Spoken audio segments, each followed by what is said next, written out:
Mari berikan tepuk tangan bagi Tuhan kita. Kita bangkit berdiri, kita percaya bahwa Tuhan kita yang ajaib dan luar biasa ada di tengah kita. Amin. Kita mau datang untuk menyembah Dia, menyenangkan hati Tuhan, menyenangkan hati Tuhan kita.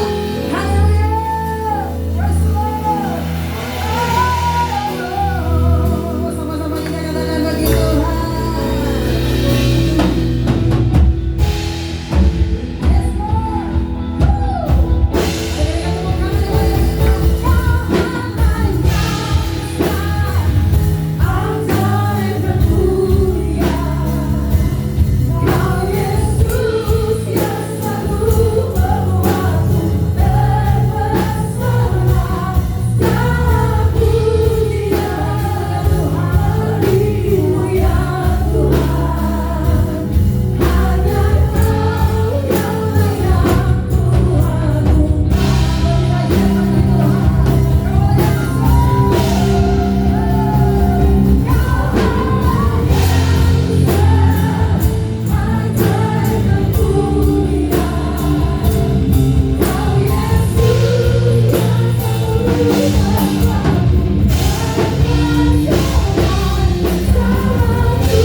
Berat melepasnya karena kami sudah terbiasa begitu lama bersama-sama dengan beliau.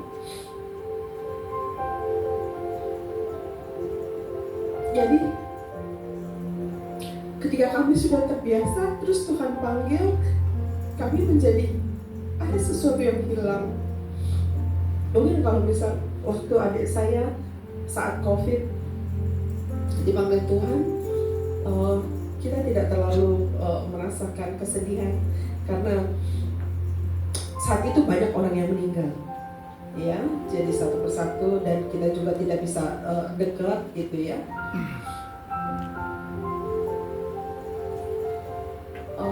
Jadi kalau misalnya, ya, saya cuma ingin mengucapkan terima kasih sekali lagi kepada seluruh jemaat, teman-teman yang sudah mendoakan dan memberikan penghiburan. Dan ini pertama kali di dalam keluarga kami benar-benar merasa kehilangan karena ini terjadi di dalam kehidupan kami. Kalau misalnya saya melihat atau datang ke rumah duka, saya berpikir bahwa oh ya, keluarga itu berduka, tapi that's it. Tapi ketika saya mengalami sendiri, benar-benar kehilangan itu sangat berat ya. Kita rela, kita sangat rela daripada dia begitu lama menderita. Bayangin ketika dia masuk rumah sakit, badannya panas 39 derajat lebih, tapi mungkin karena dia tidak pernah mengeluh dan dia sudah sering badannya terasa sakit, jadi ketika di rumah sakit dia bilang enggak, saya nggak apa-apa. Sakit seringnya dia merasakan sakit, jadi dia sudah terbiasa dengan rasa sakit. Ketika panas badannya diukur 39 untuk umur 96 tahun. Untuk umur saya aja ya, ketika saya merasakan panas tinggi, langsung gak enak. Langsung kayaknya dunia ini susah gitu ya. Tapi untuk umur 96 tahun, 39 derajat, dia tidak merasakan apapun. Saking seringnya, dan dia tidak mau memperlihatkan kepada anak-anaknya bahwa dia sakit gitu. Nggak pernah mengeluh selama ini. Jadi ya Tuhan sudah melepaskan penderitaannya. Kita rela, tetapi tetap kenangan indah itu tetap ada bersama-sama dengan saya dan keluarga besar.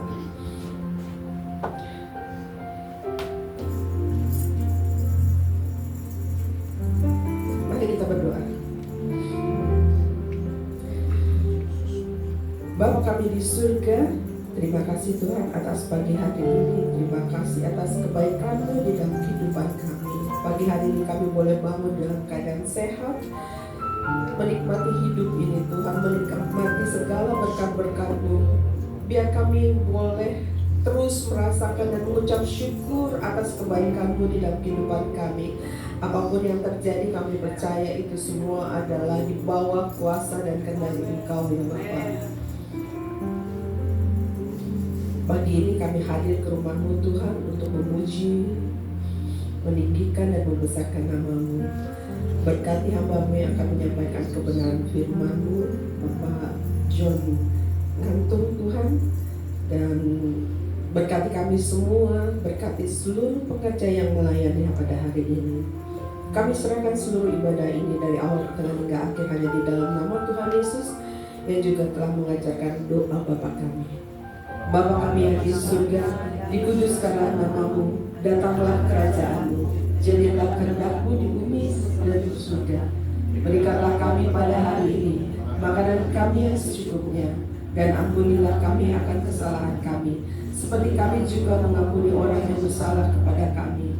Dan janganlah membawa kami ke dalam pencobaan, tetapi lepaskanlah kami daripada yang jahat, karena Engkau yang punya kerajaan dan kuasa dan kemuliaan sampai selama-lamanya.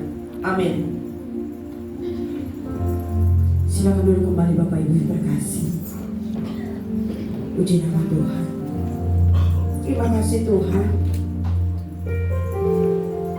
Kami rindu untuk menyembah-Mu.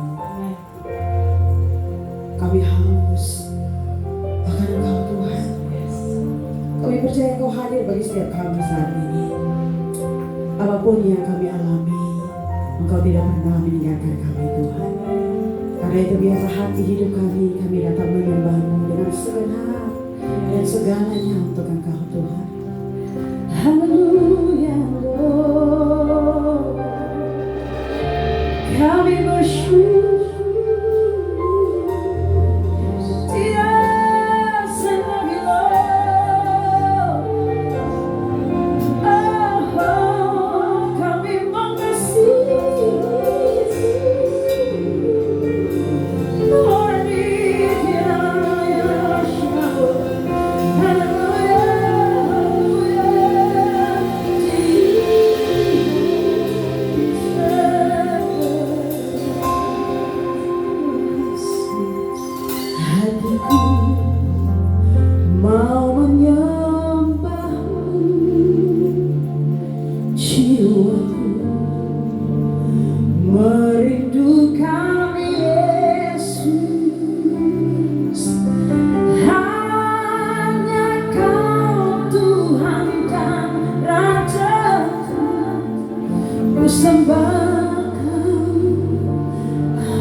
Dan kekuatanku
Kami ingin lebih lagi untuk bersorak, bersukacita di dalam Engkau, menyanyi bahkan menari buat Engkau. Di dalam nama Tuhan Yesus, mari umat Tuhan dan siap bersorak bagi Tuhan dengan penuh sukacita, sama-sama katakan amin.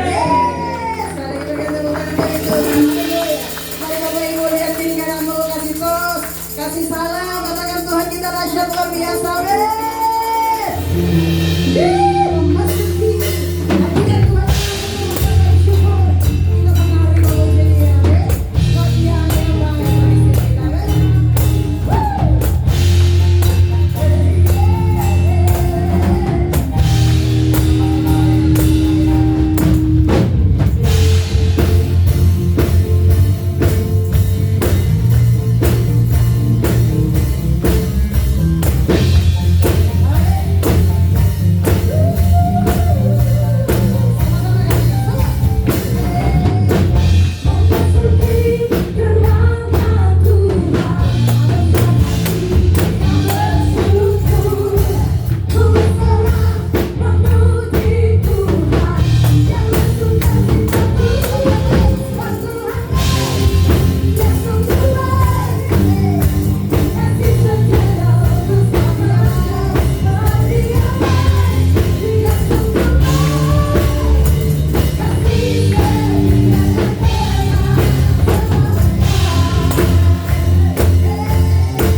Ini didoakan dan mereka mau belajar firman Tuhan. Ya Yesus saya, ya Yesus saya.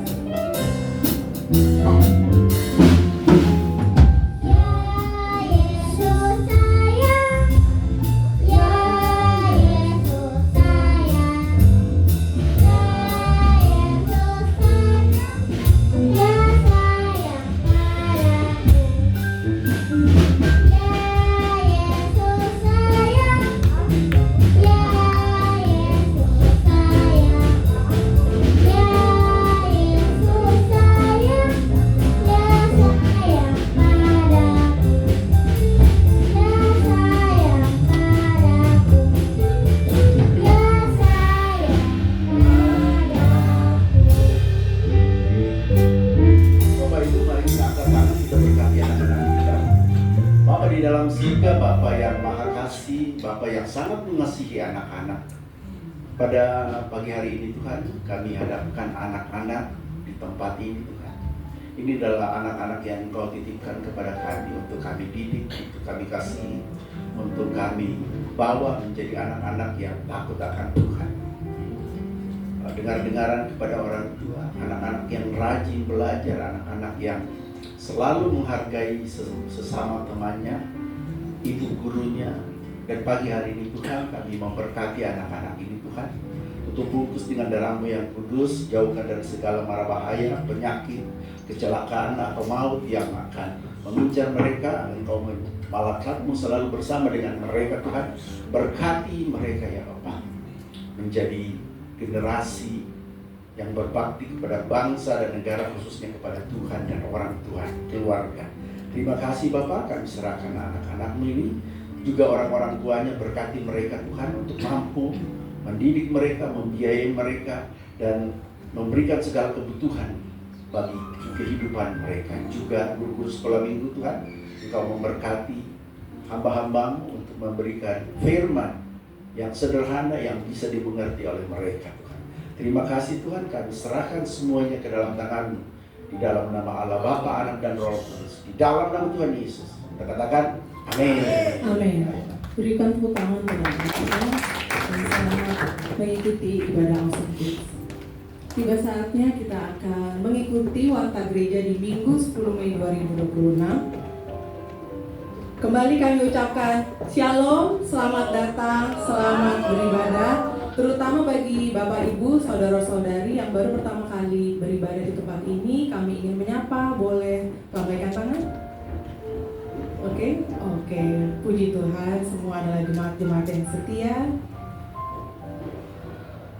Menara doa kembali diadakan di hari Rabu, tanggal 13 Mei, pukul 20.00 atau jam 8 malam melalui Zoom. Jadi kami mengundang untuk jemaat Tuhan juga boleh ikut bergabung karena ini melalui Zoom, jadi online, bisa di mana saja, dan link Zoom akan dibagikan di grup WhatsApp jemaat. Doa rantai hamba Tuhan kembali diadakan di Kamis 14 Mei pukul 6 pagi di tempat hamba-hamba Tuhan masing-masing. Dan ibadah raya minggu depan kembali diadakan di tanggal 17 Mei. Ibadah pertama sesi 1 jam 8 sampai jam 10 pagi, lalu ibadah kedua jam 11 sampai jam 1 siang. Kedua sesi akan diikuti beserta dengan ibadah Awesome Kids dan juga ibadah Youth. Dan kami segenap hamba Tuhan, para pengerja beserta jemaat-jemaat Tuhan berbelasungkawa atas berpulangnya Bapak Haji Tarmizi Domiri, ayahanda tercinta dari Ibu Gembala kita, Ibu Diana Sabarapa. Kami berbelasungkawa Bu, biar Tuhan yang menyertai seluruh keluarga yang berbelasungkawa, Tuhan yang memberikan penghiburan dan kekuatan yang sejati. Amin. Dan mulai bulan ini, bulan Mei 2026, di setiap minggu ketiga kita akan mengumpulkan persembahan khusus sebagai dana pembangunan gereja untuk keberlangsungan gereja kita. Dan persembahan akan dijalankan minggu depan, berarti di tanggal 17, apakah melalui kotak persembahan atau nanti akan ada kantong persembahan 2 khusus, nanti akan kita umumkan kembali. Tapi persembahan khusus ini akan diadakan setiap bulan di minggu ketiga. Dan ibadah wanita bagi Kristen Agustus WBK kembali diadakan di Sabtu depan tanggal 23 Mei jam 11 dan dia akan dilayani oleh Ibu Diana Salurapa, Ibu Gembala kita. Jadi kami himbau untuk para wanita-wanita Tuhan boleh datang bersukacita, beribadah bersama-sama, boleh juga ajak teman-temannya, teman-teman wanitanya. Dan pengumuman tambahan, di hari Kamis 14 Mei ini kita akan mengadakan ibadah kenaikan Tuhan Yesus.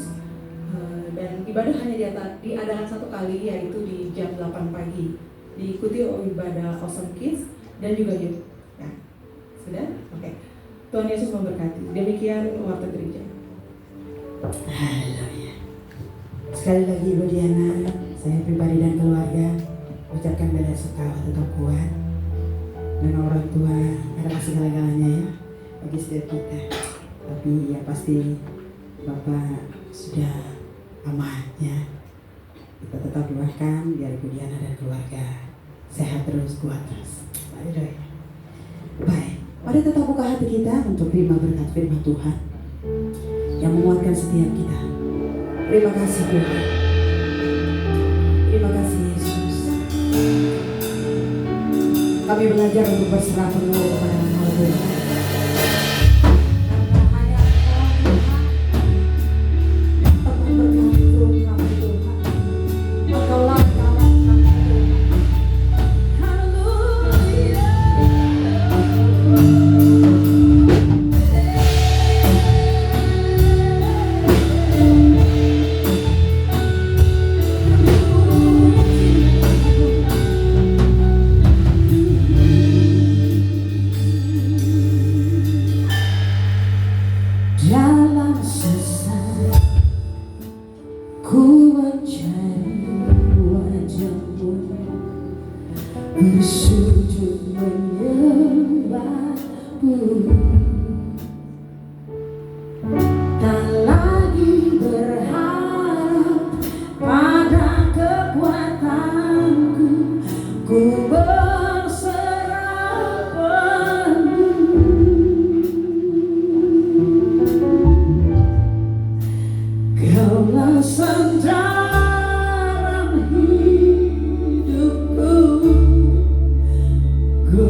gunung batu dan perlindunganku sampai akhir ku nyatakan, Yesus hanya Engkau yang ku andalkan.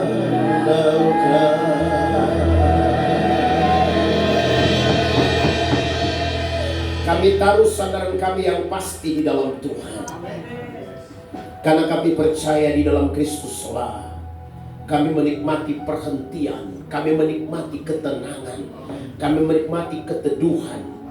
Meskipun di tengah-tengah gejolak yang kami hadapi, tapi kami menikmati ketenangan di dalam Kristus. Ketenangan di dalam Kristus bukan berarti kami tidak berlinang air mata, bukan berarti kami tidak mengalami masa-masa yang sulit, tapi kami percaya Allah tidak pernah terlambat dan Tuhan selalu tepat pada waktunya. Bapa di sorga, Tuhan menerangi hamba-Mu dan kami semuanya. Sehingga kami bisa menangkap kebenaran firman-Mu yang akan mendidik, mengajar kami untuk kami makin paham, kami makin mengerti bahwa di dalam Tuhan kami perlu bertambah. Di dalam Tuhan kami perlu bertumbuh menjadi dewasa di dalam Kristus. Berfirmanlah bagi kami semuanya. Kami siap terima firman Tuhan. Dalam nama Tuhan Yesus. Haleluya. Amin. Puji Tuhan. Sekarang dulu saudara. Shalom. Bisa gitu. Amin. Puji Tuhan. Ini pengantar khotbah saya.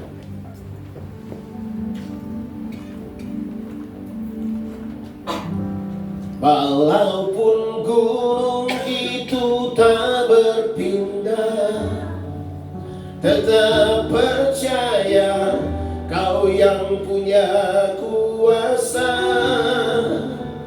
Sekalipun ku dalam lembah kelam, tak mengapa asal Kau di sampingku. Walaupun masalahku masih ada, tetap percaya rencana-Mu terindah. Pribadiku takkan pernah berubah. Iman yang aku pegang padamu Tuhan yang setia. Ini gaya worship leader tahun 80-an.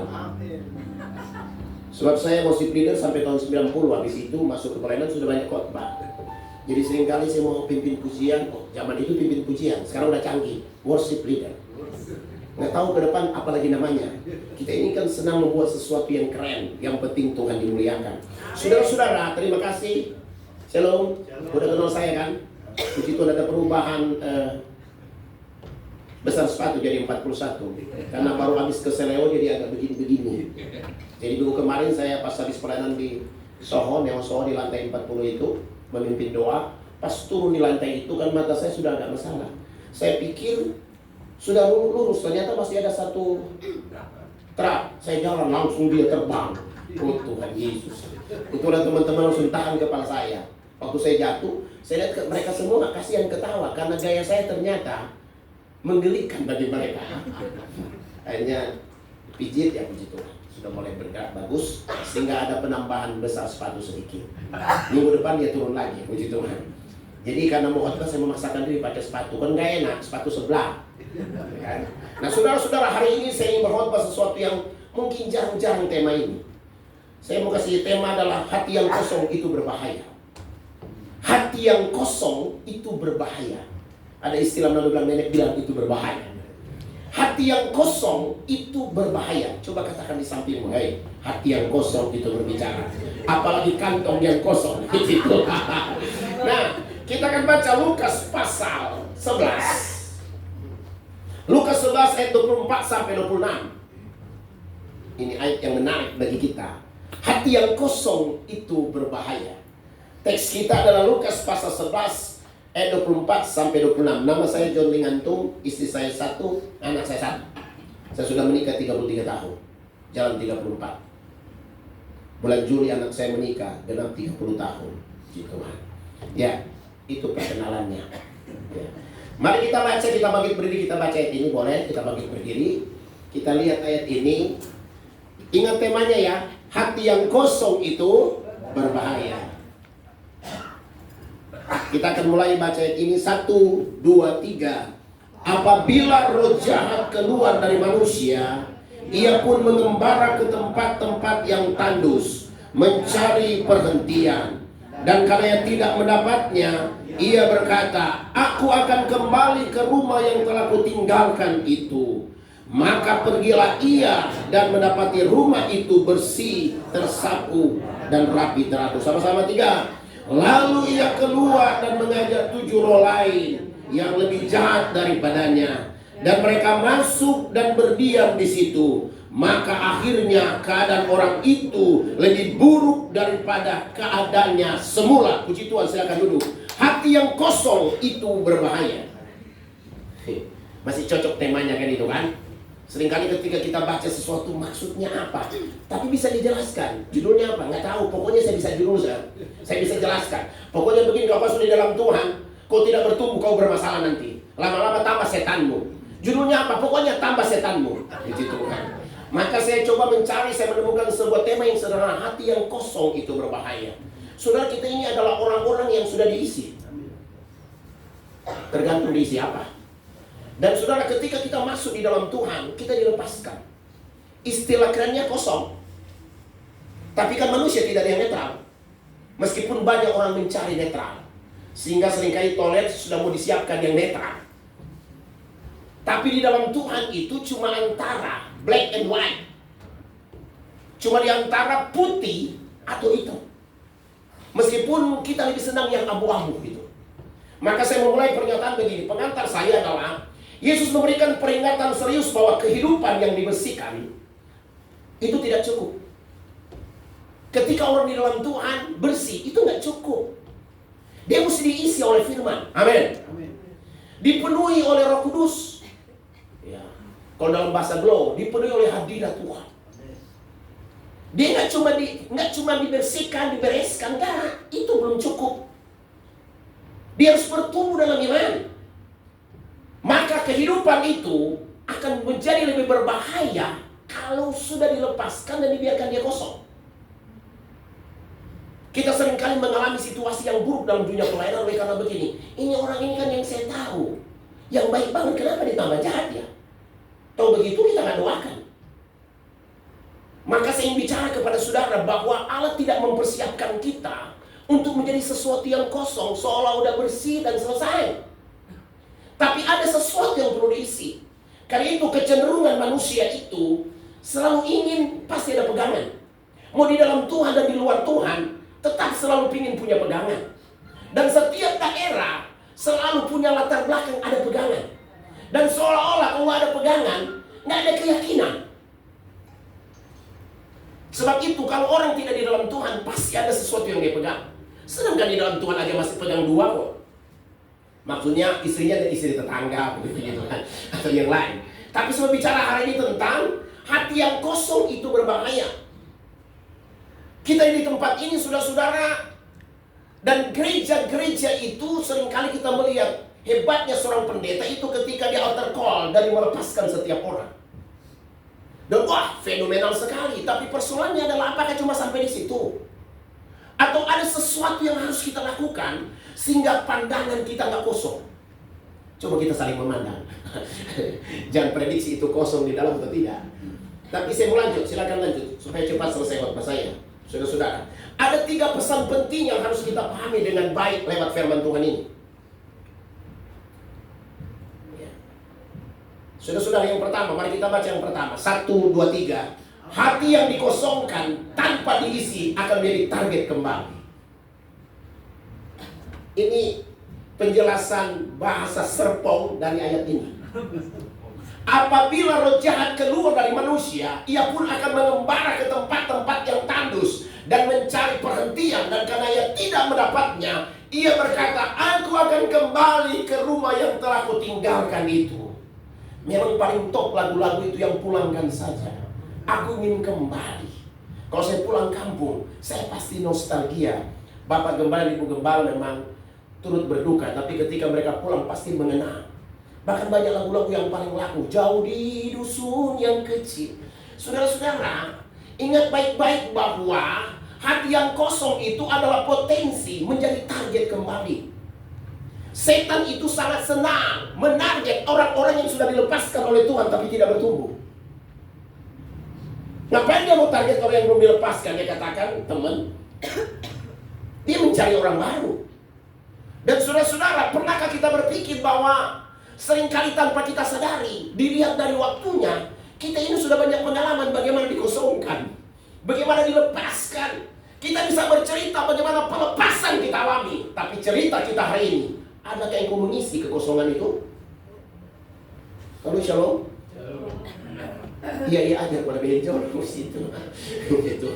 Saudara-saudara, ia akan kembali ke rumah yang telah kutinggalkan itu. Roh jahat yang keluar, tetapi ia tidak berhenti bekerja. Ingat, roh jahat itu ketika dia keluar dia nggak mati. Ia tidak akan pernah berhenti bekerja, selalu mencari tempat lain. Dan ketika ia tidak menemukan, ia pasti kembali. Dan justru kalau dia kembali lebih bersemangat dia karena udah bersih. Dia mau aja yang lain lagi akan kembali. Bebas dari dosa dan kebiasaan buruk tidak menjamin kemenangan rohani. Kekosongan rohani adalah peluang bagi musuh. Bebas dari dosa kebiasaan buruk tidak menjamin. Itu baru langkah awal. Kita dibebaskan dari kebiasaan buruk, tapi tidak ada kebiasaan yang baru yang diberikan, tidak ada isi baru yang diberikan. Itu masalah. Peristiwa-peristiwa yang kita alami seringkali dalam dunia pelayanan itu, seringkali saya orang banyak misi ya, banyak keluar daerah saya. Saya mengembalakan dari banyak keluar daerah. Bersyukur saya punya istri yang tadinya langsing sekarang langsung, sangat mengerti dunia pengembalaan. Gitu. Saudara-saudara, kami banyak menemukan sebuah pelayanan. Ketika Tuhan izinkan kita rintis pelayanan itu, kita selalu berusaha kita yang pegang. Padahal kita udah gak mampu. Dan kita tanam figur kita sangat berpengaruh baginya, sehingga dia melihat yang lain sesat dan cuma pendetanya yang benar. Masalahnya adalah orang itu butuh bertumbuh, padahal kita gak mampu membina orang itu. Kita punya keterbatasan, kita bukan Yesus hadir di mana-mana. Meskipun WA rekening kita hadir di mana-mana. Saya ingin katakan bahwa begini, saatnya kita sadar bahwa ketika kita dilepaskan, ketika kita dibebaskan, itu sudah cukup. Ketika kita bersukaria di dalam Tuhan, menikmati kebebasan, tapi tidak ada pertumbuhan yang jelas, tidak ada peningkatan, bahaya. Ada potensi yang kau dirasuk lebih berat. Sehingga seringkali kita menemukan orang yang kita bebaskan sangat dengar-dengaran berapa tahun kemudian kok makin mengerikan. Lebih dari simbolis dari Balige. Oh maaf. Samling setan dia. Saya sempat ngobrol sama Pak Gembala. Kami sempat menceritakan tentang sebuah kebenaran, bukan kebenaran ya, sebuah kenyataan dalam pengembalaan. Seringkali kita mengajak orang, potensinya kita asah. Dia terasah semuanya, semua kemurahanmu lebih dari hidup kita beri. Tapi berapa saat kemudian dia katakan, ku takkan seperti dulu lagi, aku tak mengenalmu. Tuh saya ingat pernyataan Stephen Tong beberapa saat yang lalu. Saya coba mengikuti YouTube-nya, saya ketawa. Dia bilang begini, seringkali kita membesarkan, memelihara seekor kucing kecil yang lucu, ikut kita terus, kita sayang-sayang dia. Dalam berapa bulan, lucu sekali kucing itu.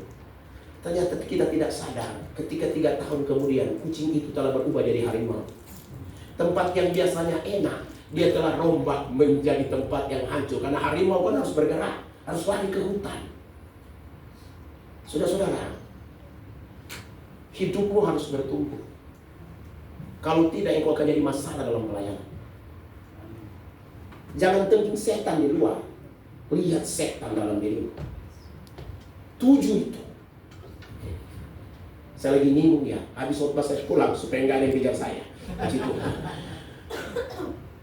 Ya, saudara-saudara, next. Saudara-saudara, Alkitab berkata bahwa Sadar dan berjaga-jagalah, lawan musuh iblis berkeliling seperti singa, sama seperti singa yang mengaum dan mencari orang yang dapat ditelannya. Artinya begini, iblis berjalan keliling, selalu mencari siapa yang dapat ditelannya. Kalau nggak ada kesadaran untuk kita meningkat dan bertumbuh, bahaya. Kita banyak menemukan di dalam dunia gereja mengalami kekosongan. Dan ketika kita bertanya kepada orang itu, dia katakan, Pak, Bapak belum lahir, saya sudah mengalami pelepasan. Udah terlalu banyak dilepaskan dalam hidupku. Bahkan hampir semua yang pernah masuk, pernah aku muntahkan dan dilepaskan. Dan Bapak tahu begitu dahsyat saya merasakan kelepasan itu. Sekarang bagaimana? Bantu dalam doa. Karena lebih mengerikan dari sebelumnya. Antara perasaan dan penglihatan sudah berbeda. Kenapa? Dia lupa bahwa yang pernah keluar dari dirinya selalu ingin berminat kembali dan menggandeng yang lain. Dia nyanyikan lagu itu, bergandengan tangan. Dia baru ke dalam. Hati yang kosong itu berbahaya. Seperti rumput yang kosong tanpa penghuni, seperti rumah yang lumpuh yang kosong tanpa penghuni. Meskipun sudah dibersihkan, coba aja rumah yang kosong tanpa penghuni kita bersihkan. 1 minggu kemudian kita datang, tetap bersih nggak? Kotor. Bahkan rumah yang tidak ditinggali lebih potensial cepat rusak daripada ditinggali. Saya mau katakan begini, lebih potensial bermasalah orang yang sudah dibebaskan di dalam Tuhan tidak bertumbuh daripada orang belum terima Yesus. Tidak ada ayatnya memang, tapi ini fakta lapangan pelayanan. Perusak pekerjaan Tuhan, orang yang telah dilepaskan tapi tidak bertumbuh daripada orang luar. Kalau orang luar, kita berdoa dan kita tengking. Tapi siapa yang mau tengking di dalam Tuhan? Tuhan bilang, kau mau tengking aku? Katanya. Saya pernah khotbah dulu, saya kasih nama khotbah itu anak nakal Tuhan. Bayangkan, saking saya bingung. Yang nakal bukan yang di luar, yang di dalam. Kenapa saya marah-marah di sini? Maaf, puji Tuhan. Demikian juga hidup kita cuma sekedar dibersihkan tapi tidak diisi, itu berbahaya. Jadi seringkali ketika kita berdoa hal-hal yang berbahaya di sekitar. Kita lupa mawas diri. Tuhan, jangan buat aku berbahaya. Itulah kata kitab Roma. Jangan menyerahkan dirimu kepada senjata kelaliman, tapi serahkanlah dirimu kepada Tuhan. Senjata yang paling potensial dipakai oleh setan untuk menghancurkan pekerjaan Tuhan adalah orang yang dipilih Tuhan. Kejadian sampai Wahyu, Alkitab mencatat semua pilihan Tuhan yang tidak berjaga-jaga dipilih setan. Adam pilihan Tuhan, setan pakai. Hawa pilihan Tuhan, pakai setan. Abraham pilihan Tuhan, dipakai setan juga. Hanya satu yang setan tidak bisa pakai, Yesus. Artinya begini, kita ini potensial untuk menjadi penyebab kerusuhan dalam rumah. Sebab itu jangan biarkan dirimu kosong. Amin. Bilang, saya tidak akan biarkan diriku kosong. Amin. Terlalu panjang kalimatnya ya. Saudara-saudara yang kedua, supaya cepat selesai. Haleluya. Saudara-saudara khotbah sekarang kan nggak perlu lama-lama. Yang penting tepat, cepat, pulang. Mari kita lihat ayat 11, ayat 25. Baca bersama-sama, 1, 2, 3. Maka pergilah ia dan mendapati rumah itu bersih, tersapu dan rapi teratur. Pengertian praktisnya begini. Ternyata saudara-saudara, waktu si setan itu keluar, dia pulang. Orang itu bukan di dalam setan, sudah di dalam Tuhan, tapi nggak tumbuh. Tapi sudah kelihatan, udah tampil melayani, ya kan? Tapi masih muda tersinggung, harus dibujuk-bujuk gitu. Saudara-saudara, kehidupan hanya rapi di luar tidak menjamin aman. Kekristenan itu kan banyak yang begini, kubur bersapu kapur gitu. Dilihat manusia indah, tapi dilihat Tuhan bermasalah. Apa yang semua nyatakan di sini? Ketika roh itu kembali, ia menemukan rumah itu bersih, tersapu dan rapi teratur. Penampilan rohani tidak cukup. Tuhan melihat hati, bukan sekedar perubahan luar. Amin. Tapi kan di gereja kan butuh penampilan. Ya. Saya lihat Pak Gembala, saya tahu begini, saya pakai caps. Saudara dan saudara-saudara, entertain itu perlu. Saudara bayangkan kalau saudara lihat orang yang di depan, dia pakai celana pink, di atasnya pinky-winky, nggak matching kan? Cuma saya ingin katakan bahwa hidup di dalam Tuhan itu nggak sebatas penampilan luar. Meskipun seringkali lebih mahal kita mengurus penampilan luar daripada penampilan dalam. Hanya untuk seremonial Natal berapa puluh juta kita siapkan. Saudara-saudara, hanya demi untuk kenikmatan dan kemaslahatan bangsa dan negara, kita harus keluarkan anggaran yang gede loh, anggaran ini. Lebih gede dari kolektor kita 5 tahun. Serius. Ini ada ketua tim musik saya yang saya ajak ikut. Dia tahu persis di gerejaku itu. Di gerejaku itu kan gereja di Batalion, jadi itu dikemas menjadi gereja Protestan. Gereja Protestan itu kan semua tidak kedap suara. Memang dia butuh feedback. Karena selalu kor kan, serikat, ya kan. Kita habiskan di bala kita, pertolongan, kan, ya kan. Jadi orang nyanyi kor kan, dang alami aku. Orang Batak. Saudara, nah tiba-tiba kita masuk gereja aliran, pusing kita, saya lobi sama mereka mau pakai peredam suara. Tidak boleh. Segala sesuatu tidak boleh. Hanya sudah kemas apapun tetap feedback. Ya karena memang tidak dipakai karpet atau apa. Ini kan menentukan juga, karena pakai ini nggak keluar suaranya. Menurut orang yang mengerti, saya kan bukan mengerti, ya kan? Nah saya katakan begini, penampilan itu perlu, tetapi nggak sekedar itu. Seringkali ada orang datang ke gereja melihat entertainnya, ya memang benar. Pertama orang mesti lihat orang dulu, karena Tuhan pakai firman kan, iman timbul dari pendengaran dari firman. Terus siapa yang ngomong? Malaikat? Enggak, manusia yang ngomong. Tapi dalam pertumbuhan selanjutnya nggak boleh cuma sekedar entertain. Harus ada sesuatu yang terjadi. Harus ada sesuatu yang berubah. Next. Saudara-saudara, kali itu firman Allah berkata bahwa jangan seperti orang Farisi kita. Celakalah hai ahli Taurat dan orang Farisi, hai kamu orang munafik, sebab kamu sama seperti kuburan yang melambur kapur putih. Yang sebelah luarnya memang bersih tampaknya, tetapi yang sebelah dalamnya penuh tulang belulang dan berbagai jenis kotoran. Wow. Biasanya orang munafik itu paling bersih kelihatan di luar. Tapi orang di dalam Tuhan juga bersih kelihatan di luar. Amin. Tapi itu memang nggak bisa dipungkiri. Mari kita sadari ini. Kita sadari ini. Bagaikan seperti seorang yang kelihatan sehat di luar, tapi ternyata di dalam tubuhnya penyakit serius. Saya banyak ketemu teman yang kita lihat di luarnya sehat-sehat saja, tiba-tiba, sudah saya lihat di WA turut berduka. Ya Tuhan, saya bilang itu kemarin sehat sekali. Ternyata cuma kelihatan busung lapar di luar. Di dalam ternyata kelaparan, maksudnya banyak penyakitnya. Saudara-saudara, jangan jadi orang Kristen seperti itu. Kelihatan penampilan luar begitu enjoy dan luar biasa, tapi komplikasi di dalam. Kepahitan sakitnya pun di sini, di dalam hatiku. Haleluya. Tiba-tiba peristiwa itu datang, orang terkaget-kaget.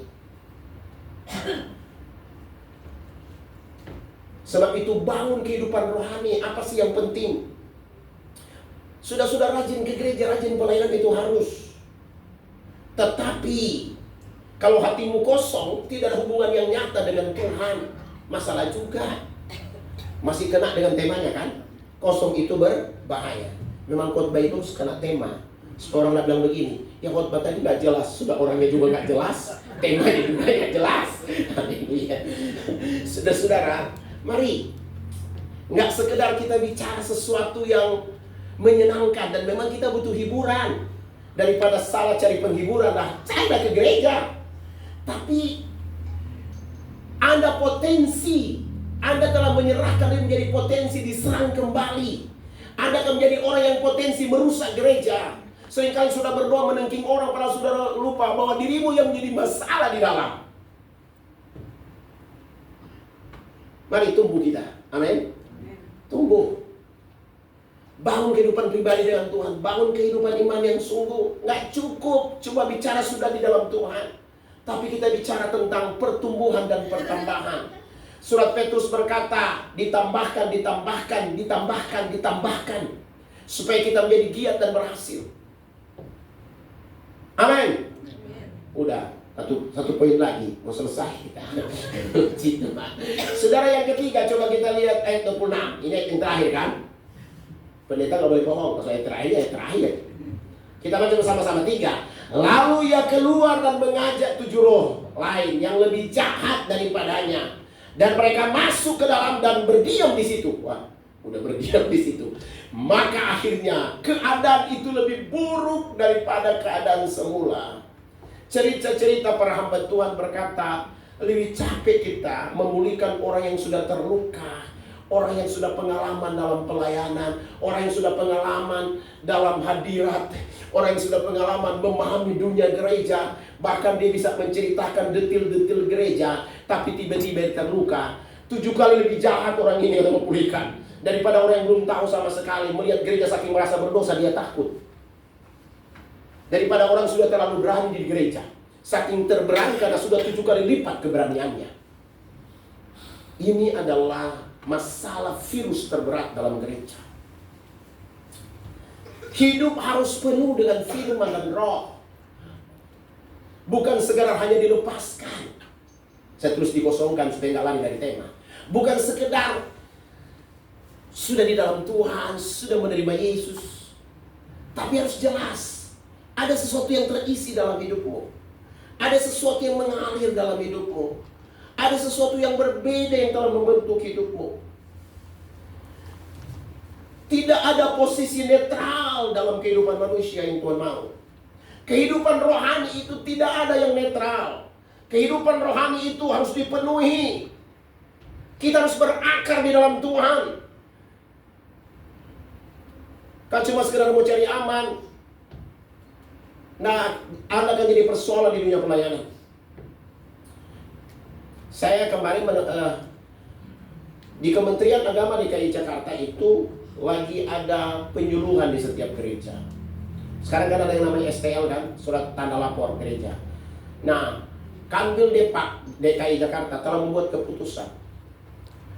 Gereja yang baru mendaftar, yang tinggal memperpanjang STL-nya, dia punya syarat harus punya 25 anggota. Tapi kalau mau mendaftar baru, 50 anggota.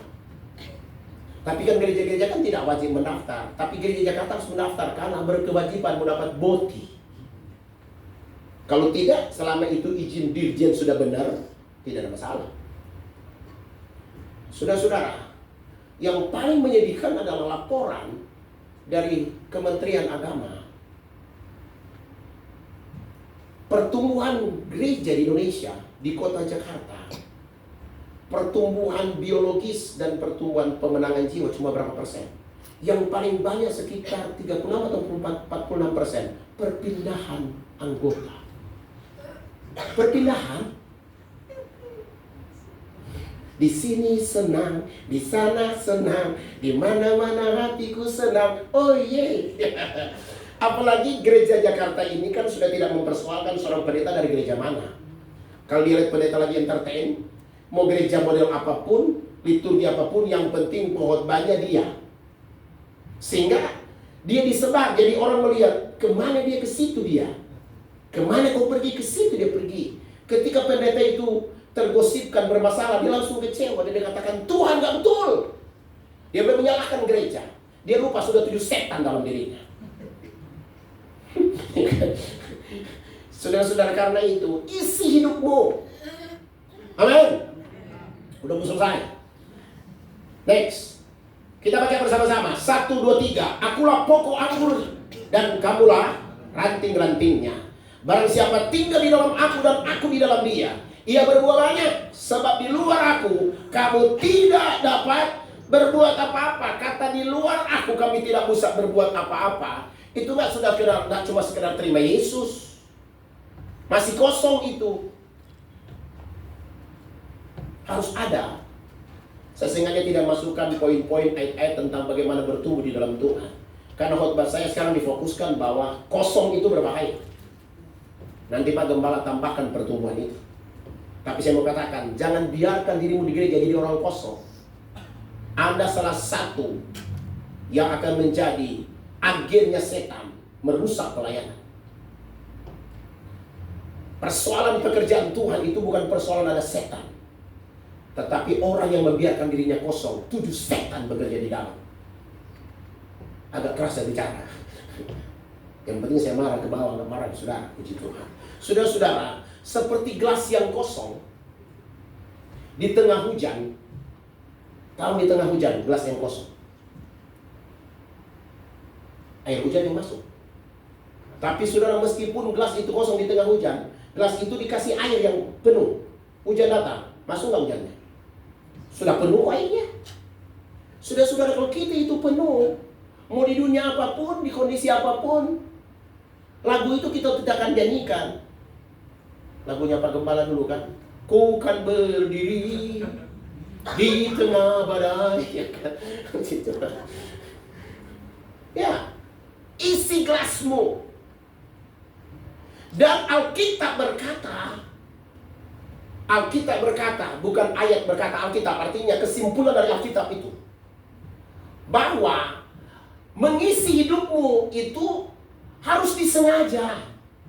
Saudara nggak bisa berdoa begini, Tuhan, biarlah lembutkan hatiku dan firman-Mu bertumbuh. Nggak bisa. Anda harus membuat keputusan. Tuhan, kasihlah waktu kepada saya supaya setiap pagi saya ada saat teduh. Haleluya. Jangan berdoa kasih waktu, Anda yang buat keputusan. Tuhan, buatlah saya mampu berubah. Selama ini saya susah Tuhan, tapi buatlah sesuatu supaya saya bisa berubah. Orang-orang bisa memotivasi saya, gereja saya bisa menyenangkan bagi saya. Yang tidak menyenangkan yang akan lihat. Demi sebuah pertumbuhan, itu disengaja. Roh Kudus akan menolong kita. Alkitab berkata, Allah turut bekerja dalam segala sesuatu. Tapi hidupmu tidak diciptakan, saudara-saudara, itu robot. Kita ini punya free will. Kita ini punya kehendak bebas. Tuhan bekerja, tetapi Dia mau Anda merespon. Terlalu banyak doa-doa tentang pertumbuhan itu pasif. Bagaikan orang menyanyi, seandainya aku punya sayang. Emang masuk surga jadi burung? Terbang, nggak akan masuk surga. Jangan bilang terbang. Saudara-saudara, jangan bangun pertumbuhan rohanimu dengan hayalan. Bangun pertumbuhan rohanimu dengan langkah yang sengaja. Amin. Terlalu banyak orang berkata begini, karena dia bilang kasih karunia itu melimpah. Memang kasih karunia melimpah karena kita nggak bisa menyelamatkan diri kita. Mau pakai usaha apa? Mau klaim 5 kali sekalipun. Karena itu kita tidak bisa, maka diberikan secara kasih karunia. Tapi yang namanya bertumbuh, itu bukan kasih karunia. Meskipun dalam pertumbuhan itu kasih karunia Tuhan bekerja, tapi itu adalah hidup yang disengaja. Amin. Kalau saudara tidak sengaja, istri saya bilang ke saya, Pi, selama kita menikah baru bulan-bulan terakhir ini nggak punya perut makin besar. Memang agak berat saya hari ini. Saya mau begini, doakan. Dia bilang, nggak ada doakan, malam jangan makan. Meskipun saya mau jadi singsek sedikit, tapi tetap makan malam, kan nggak mungkin. Saya harus tahan, saya coba menahan. Tapi waktu dia tidur, saya bilang, Tuhan ada pisang goreng, aku makan juga. Dia bilang, kenapa tetap juga gemuk ya? Oh iya ya. Saya bilang, saya sudah berusaha. Dia curiga, nggak mungkin kau makan juga pasti itu. Saudara-saudara, kalau kita nggak sengaja, nggak mungkin. Karena itu saudara-saudara, kita tutup. Udah setengah jam kan? Puji Tuhan. Jadi, jangan, memang agak ekstrim pernyataan saya ini. Jangan hanya berhenti pada bertobat dan meninggalkan dosa. Meskipun itu pintu. Tetapi lanjutkan dengan mengisi hidup dengan firman. Membangun hubungan pribadi dengan Tuhan. Ku terhubung denganmu. Dipimpin oleh Roh Kudus setiap hari. Bukan cuma di sini Roh Kudus, di luar Roh Kudus. Iya kan? Salah satu orang terkaya Indonesia itu yang punya Roh Kudus. Jarum. Tetapi dia tidak akan lebih kaya daripada yang punya Roh Kudus. Meskipun kekayaan kita investasi di surga, kalau nggak sempat tercairkan di bumi, nggak usah lemah. Tuhan tahu akan memberkati kita secukupnya. Amin. Tapi kalau dia mau cari, katakan, Tuhan, nak ku tolak Tuhan. kuterima supaya cepat pembangunan gereja. Maka saudara-saudara, isi hidupmu dengan firman. Jangan berpikir begini, Tuhan, siapa lagi yang bisa melepaskan saya? Udah cukup kau dilepaskan. Masa tiap ibadah jatuh terus? Ada seorang ibu yang saya layani, saudara-saudara, istrinya kolonel angkatan udara, kepala propos. Sudah berapa kali datang ke tempatku, saya nggak doakan secara khusus. Dia bilang, Pak Pendeta, kok di sini lain? Saya bilang, kenapa? Biasanya saya kalau didoakan mesti jatuh, Pak. Kok di sini nggak pernah jatuh? Saya bilang, Ibu sudah berapa kali jatuh? Udah 5 tahun saya ikut sekali jatuh, Pak. Saya bilang, nggak usah jatuh-jatuh, kita usah jatuh lagi, Bu. Duduk aja. Tapi nggak nyambung-nyambung ibunya. Dia bilang begini, Pak, ngapain Ibu kesini? Doakan. Kenapa? Saya bingung, Pak. Apa? Suami saya itu dulu saya bisa atur, Pak. Jadi kalau saya mau atur suatu usaha segala macam, saya bisa atur. Sekarang dia sudah nggak bisa diatur, Pak. Tolong doakan. Lah, kok nggak bisa diatur? Sejak kapan suami ibu mulai ikut Tuhan? Baru lama ini, justru sejak dia di dalam Tuhan dia sudah susah diatur. Saya bilang harus ibu yang mau diatur, bukan dia, Bu. Ini ada yang kosong jadi. Sebab itu saudara-saudara, isi hidupmu dengan firman. Bangun hubungan pribadi dengan Tuhan. Hiduplah dipimpin terus oleh Roh Kudus. Kalau ini tidak terjadi dalam hidup kita, Anda tetap kosong. Anda bisa bercerita pelayanan, saudara bisa berkata bahwa Tuhan dahsyat, karena Anda mengalami. Orang yang kosong bukan tidak mengalami mujizat Tuhan. Orang yang kosong bukan tidak melayani. Orang yang kosong bukan tidak tahu memberi. Seorang donatur terbaik yang dikenal di dunia gereja, saudara-saudara. Dia banyak menyumbang dan dikenal. Kalau saya cerita orangnya pasti saudara tahu. Tapi saudara juga tidak kenal kita juga. Tetapi dia cuma tahu Tuhan baik dan memberi. Dia tidak pernah diisi. Suatu saat datang orang dia saksi Yehova. Orang saksi Yehova katakan begini, kau ikut siapa? Ikut Yesus. Yesus itu kan bukan Allah. Apaan? Kan anak Allah. Ada nggak? Sama nggak anak dan bapak? Ya juga ya. Iya. Pindah dia jadi Yehova. Sekarang pendukung terkuat saksi Yehova. Kenapa? Dia bukan lebih banyak bisa sampai semua pendeta besar dia tahu. Karena dia yang kasih jaketnya. Dia sering menampingi para pendeta besar terbang kemana dia ikut karena dia beli tiket. Tapi dia kosong dan tidak bertumbuh. Apa yang terjadi? Sekali kena ajaran yang salah, kekosongan itu terisi oleh ajaran yang salah.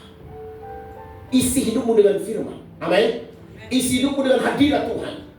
Supaya engkau tidak menjadi agen penghancur pelayanan. Haleluya. Tundukkan kepala. Kami mau datang Tuhan mengisi hidup kami. Kami mau bertanya, apakah hidup kami yang kosong ini? Apakah hidup kami Tuhan yang benar-benar kosong atau bertumbuh? Itu tidak perlu bertanya. Engkau lihat di dalam hidupmu. Benarkah engkau mengalami pertumbuhan? Benarkah engkau terisi dengan benar dengan firman Tuhan?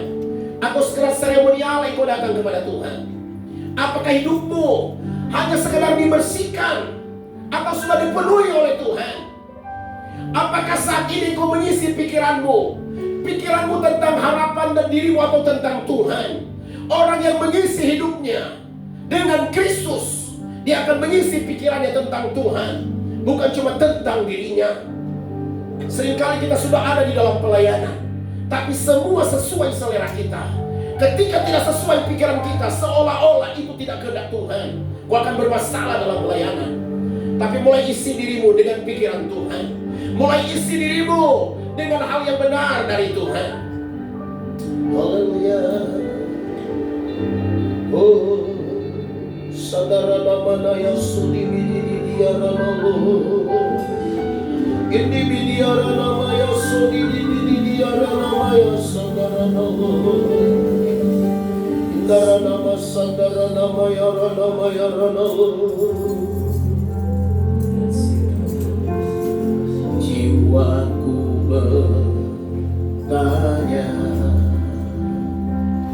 apakah masih ada harapan melewati kesusahan, rasa sesak di dada.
tetap percaya.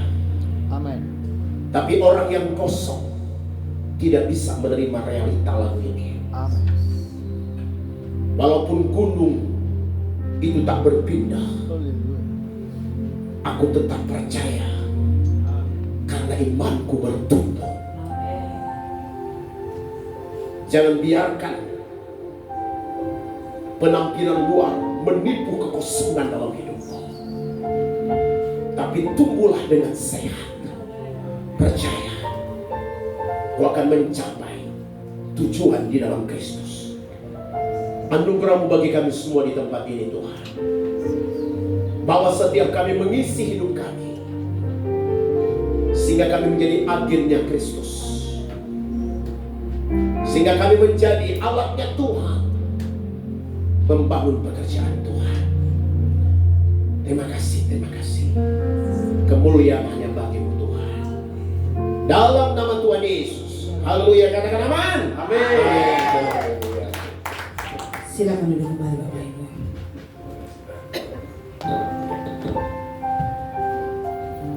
Shalom. Terima kasih Pak Pendeta John Ngan. Hari ini kita hati-hati untuk rumah yang kosong. Tema yang kedua, hati-hati mengisi rumah yang kosong. Kadang-kadang kita udah punya rumah yang kosong, kita kadang-kadang mengisinya dengan sesuai dengan firman Tuhan, roh dan kebenaran. Bapak Ibu yang dikasihi Tuhan Yesus, sebagai gembala saya mengucapkan turut berduka kepada Ibu Gembala, ya istri saya. Saya kemarin sebenarnya 1 bulan harus melakukan pelayanan penginjilan ke Toraja. Ya, sudah saya ada 5 pelayanan dan sudah disiapkan semua. Tiba-tiba saya mendapatkan kabar timbul kekosongan di dalam hidup saya. Saya harus pulang atau saya harus lanjut. Firman mengatakan, biarlah orang mati menguburkan orang mati. Ya, ada itu ayat. Tetapi kita juga harus menjadi teladan. Apalagi saya harus menghadapi orang-orang yang keluarga saya yang tidak seman dengan saya kalau saya tidak hadir. Bagaimana? Nah, ini saya bingung pergumulan, sehingga saya sama pilih, Mama saya harus pulang atau tidak? Saya harus pulang atau tidak? Dikatakan ya terserah saja. Karena saya udah tahu bahwa kemungkinan besok atau meninggal. Padahal saya udah di hutan dan saya udah bagi-bagi karena di sana kita mau ibadah sambil perjamuan kasih. Saya 40 tahun meninggalkan kampung dan image mereka kepada keluarga saya, keluarga yang kerjanya marah, kerjanya otoriter. Nah, itu yang sebagai hamba Tuhan ingin saya mau sambung silaturahmi. Dan udah ada 4 tempat. Nah, ketika mertua saya meninggal, saya juga harus bahwa sebagai seorang anak Tuhan kita juga harus mengasihi, ya. Dan masih kemungkinan untuk menghadiri pelayanan itu masih ada. Tapi kalau mertua hanya sekali aja kan. Ya. Jadi saya pilih itu, ya. Nah, jadi saya pikir tidak salah lah, ya, tidak salah mengisi kekosongan. Baik Bapak Ibu yang dikasihi Tuhan, sekali lagi terima kasih kepada Pak John yang membawa kita pada hari ini, luar biasa, ya. Mari kita tunduk dan berdoa. Bapa di dalam surga, terima kasih untuk firman-Mu hari ini, Tuhan. Mengajar kami untuk mengisi seperti mengisi kemerdekaan yang Tuhan sudah berikan. Ketika kami merdeka, kami harus menyiapkan mengisinya di dalam negara kami juga. Tuhan sudah merdeka, tetapi butuh pemerintah, butuh wilayah-wilayah, butuh kekuatan-kekuatan yang ada. Biarlah semua ini berjalan dengan baik. Karena ketika kami kosong, negara-negara luar dapat dengan mudah datang untuk memporak-porandakan kami, Tuhan. Oleh karena itu kami harus kuat sebagai anak-anak Tuhan, kuat di dalam iman, dewasa iman, semakin bertumbuh dalam kehidupan kami setiap hari, sehingga tidak gampang musuh datang untuk menyerang kami. Kami memiliki senjata rohani Bapa, untuk bisa bertahan, untuk bisa bertahan terhadap godaan-godaan iblis yang datang, panah-panah si jahat. Terima kasih Bapak untuk hari ini. Dan saatnya kami mau memberi yang terbaik bagi Tuhan. Ajar kami untuk memberi dengan sukacita, sukarela. Dan biarlah tangan yang memberi Engkau berkati, juga yang belum memberi juga Engkau berkati. Terima kasih Bapak. Di dalam nama Tuhan Yesus kami berdoa dan mengucap syukur. Amin. Baik, sambil persembahan jalankan, mari kita angkat satu pujian. Kecaplah dan lihatlah betapa baiknya Tuhan itu, rasakan dan nikmati kasih setia Tuhan. Kecaplah dan lihatlah betapa baiknya Tuhan itu, rasakan dan nikmati kasih setia Tuhan.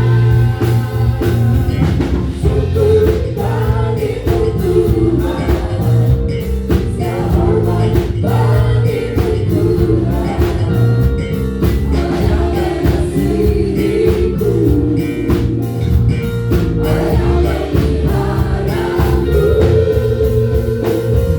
Syukur bagimu Tuhan, segala hormat bagimu Tuhan, Ayah mengasihiku, Ayah memeliharaku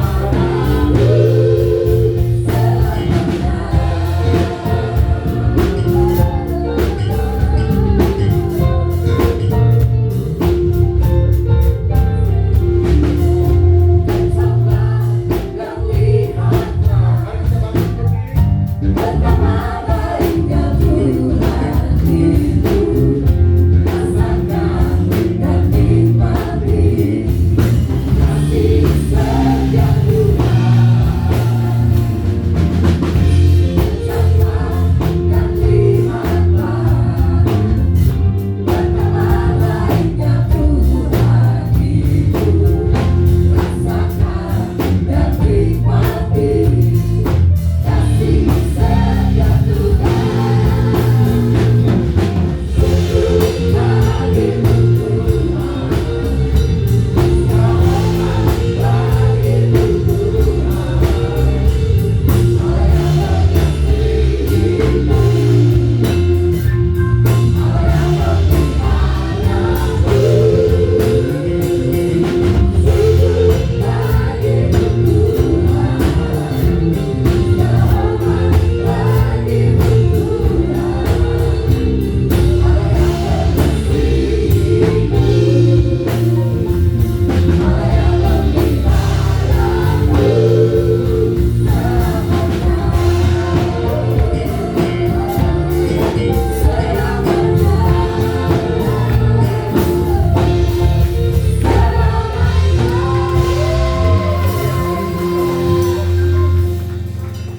Apapun yang terjadi Tuhan, kami mengucap syukur kepadamu karena kami tahu Allah turut bekerja dalam kehidupan kami.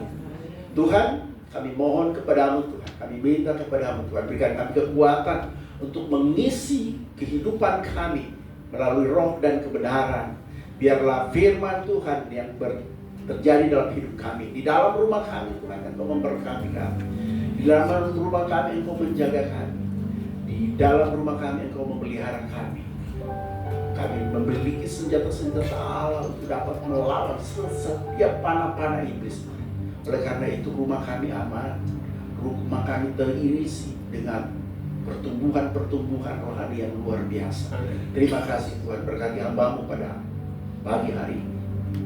Bapak Pendeta John Ngantuk Tuhan, berkati keluarganya, pelayanannya, dan apapun dia kerjakan, Engkau berkati. Berkati juga bangsa dan negara kami, pemerintah tertinggi sampai terendah, presiden, wakil presiden, para menteri, gubernur, bupati, camat, dan desa.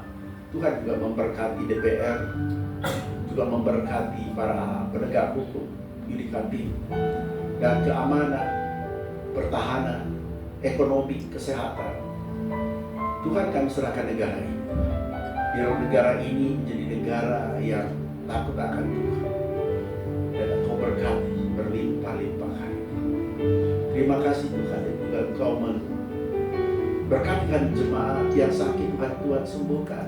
Yang berbeban berat, Tuhan berikan kekuatan. Yang punya masalah, Tuhan berikan jalan keluar untuk mengatasinya. Yang keluarga bermasalah, Tuhan Engkau pulihkan. Yang jauh dari Tuhan, Tuhan ingatkan, biar selalu terhubung dengan Tuhan. Berkati kami Tuhan, kami serahkan hidup kami Tuhan. Biarlah kekosongan yang kadang terjadi Tuhan, kami selalu sadar dan mengisinya. Untuk selalu berhubungan dengan Tuhan, sehingga kami bertumbuh menjadi rumah yang terisi, yang dapat dibanggakan, yang menjadi rumah yang indah, yang menjadi teladan dalam hidup kami. Terima kasih Bapak, terima kasih. Saatnya kami berdoa juga untuk gereja-gereja pada saat ini. Kau memberkati seluruh hamba Tuhan. Biarlah pemujaan, penyembahan pada hari ini bagaikan dupa yang berbau harum di hadapan Allah. Ketika Allah disenangkan Tuhan, kami juga selalu mendapatkan berkat. Terima kasih Bapak, terima kasih. Saatnya kami akan kembali ke rumah masing-masing. Sebelumnya kami akan menerima berkat dari Tuhan. Kekasih-kekasih Tuhan, umat pilihan Tuhan, mari angkat tanganmu dan terimalah berkat Tuhan. Tuhan memberkati engkau dan melindungi engkau. Tuhan menyinari engkau dengan wajahnya dan memberi engkau kasih karunia. Tuhan menghadapkan wajahnya kepadamu dan memberi engkau damai sejahtera. Kasih karunia dari Allah Bapa, anugerah keselamatan dari Yesus Kristus, pertolongan, kekuatan, penghiburan dari Roh Kudus, nyata kehidupan saudara dan saya sampai Tuhan Yesus datang. Di dalam nama Tuhan Yesus kita katakan amin. Berikan kita Tuhan. Silakan duduk saat teduh. Tuhan Yesus memberkati. Terima kasih Yesus. Terima kasih Yesus.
Yesus hanyalah hidup ya Tuhanku.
Kadang-kadang saya kan idenya dari situ, saya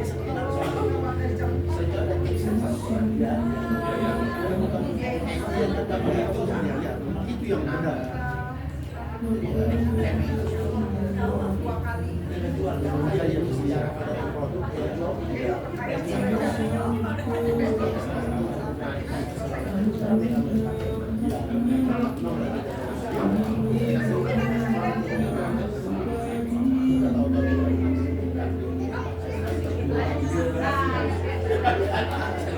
Iya, betul. Saking kita jadi spesial kan.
Oke, lanjut. Oh iya, belum bersama tugas. Kameranya maksudnya. Kamu ya.